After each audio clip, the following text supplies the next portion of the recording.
ఈరోజు రాష్ట్రంలో కొన్ని పరిస్థితులు చూస్తూ ఉంటే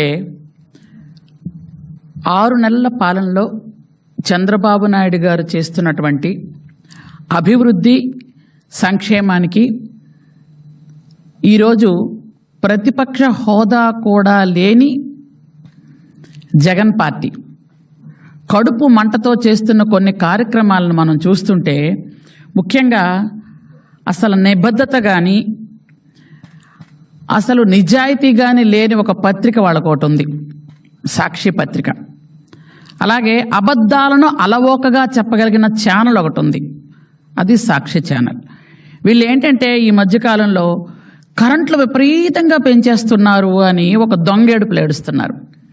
ముఖ్యంగా గత 5 సంవత్సరాల్లో 10 సార్లు కరెంటు బిల్లు పెంచిన పాపం ఎవరిది? సైకో జగన్మోహన్ రెడ్డిది.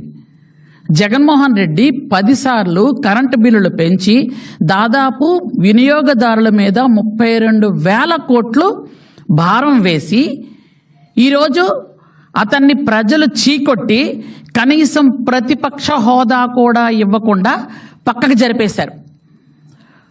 అట్లాంటి ఆయన 11 సీట్లతో 11వ తేదీన ఉదయం 11 గంటలకు బయటకు వచ్చి ధర్నాలు మొదలుపెట్టారు.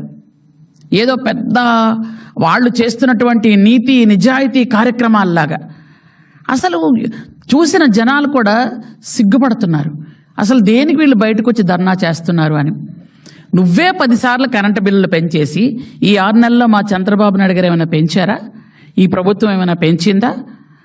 పెంచకపోతే కానీ నువ్వు గజనీవి, ట్యాబ్లెట్లు వేయడం మర్చిపోయి ఉంటావు.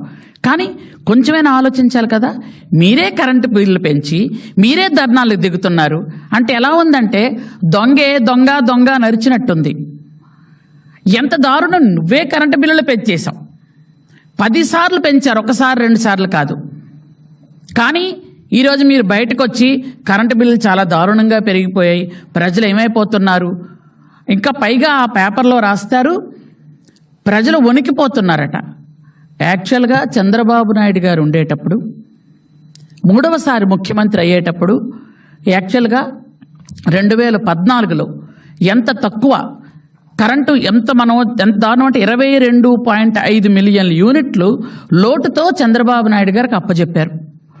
అప్పచెప్పినటువంటి ఆ కరెంటుని ఆ రోజు చంద్రబాబు నాయుడు గారు 2014 నుంచి 2019 వరకు మిగులు విద్యుత్తో ఈ జగన్ రెడ్డి చేతిలో పెట్టడం జరిగింది. మిగులు విద్యుత్తో చేతిలో పెడితే అది ఏంటి, అప్పుడు 5 సంవత్సరాల్లో ఖచ్చితంగా ఎస్టీ ఎస్సీలకు ఫ్రీ కరెంటు. అంటే ఎస్టీలు ఎవరు కూడా కరెంటు బిల్లే చూడలేదు. కానీ జగన్మోహన్ రెడ్డి ప్రభుత్వంలో ఎస్టీలు కరెంటు బిల్లు చూడడం కాదు, ఆ బిల్లు పట్టుకొని వణికిపోయేవాళ్ళు. కరెంటు తీగలు పట్టుకుంటే కాదు, బిల్లు పట్టుకుంటేనే వాళ్ళకి షాక్ కొట్టేది. అసలు కరెంటు బిల్లు అంటే ఏంటో తెలియనటువంటి ఎస్టీ గూడాలు, ఎస్టీ పల్లెలు, హిల్టాప్ ఏరియాలు, గిరిశిఖర గ్రామాలు అందరూ కూడా కరెంటు బిల్లు వచ్చింది అంటే కరెంటు బిల్లు ఏమిటి అని ఆశ్చర్యంగా చూసే పరిస్థితి జగన్మోహన్ రెడ్డి తీసుకొచ్చాడు. 2 నెలలకి కరెంటు బిల్లు సామాన్యమైన మధ్యతరగతి కుటుంబాలకు 250, 300 బిల్లు వచ్చే వాళ్ళకి ప్రతి నెల 500, 600, కొంతమందికి 1000 రూపాయలు కూడా వచ్చేది నెలకే. నిజంగా ప్రజలందరూ వణికిపోయారు. ఆ వణికిన తాలూకా ఈరోజు నిజస్వరూపమే ఈరోజు మీరు 11 సీట్లతో పక్కన వచ్చారు. కనీసం ఒక్క వర్గం కానీ, ఒక్క వర్ణం కానీ, ఒక్క విలేజ్ కానీ పూర్తి స్థాయిలో మీకు అసలు మద్దతు ఇవ్వలేదు.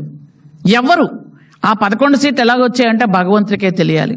ఏవో చిన్న చిన్న తప్పులు వాళ్ళు వచ్చి ఉండాలి. కానీ నిజంగా యాక్చువల్గా చెప్పాలంటే 170 సీట్లు, 164 సీట్లు మీరు చేసినటువంటి పాపం వల్ల, మీరు చేసిన మోసాల వల్ల, మీరు చేసినటువంటి దౌర్జన్యాల వల్ల, మీరు చేసినటువంటి అక్రమ అరెస్టుల వల్ల, మీరు చేసిన హత్యల వల్ల, మీరు చేసినటువంటి దొంగ దస్తావేజుల వల్ల, మీరు చేసిన బెదిరింపుల వల్ల ఇవన్నీ కూడా ప్రజలు తట్టుకోలేక విసిగిపోయి వేసారి మాకు ఖచ్చితంగా చంద్రబాబు నాయుడు గారు వస్తేనే సంక్షేమ అభివృద్ధి జరుగుతుందని పూర్తి నమ్మకంతో ఓట్లేసి 94% గెలిపిస్తే ఈరోజు 6 నెలలుగా సంక్షేమ అభివృద్ధిని పరుగులు పెట్టిస్తుంటే చంద్రబాబు నాయుడు గారు ఈరోజు మీరు సిగ్గు లేకుండా అసలు మీకు అతనికంటే మతిపోయింది, మిగిలిన వాళ్ళకు కూడా మతి లేదా?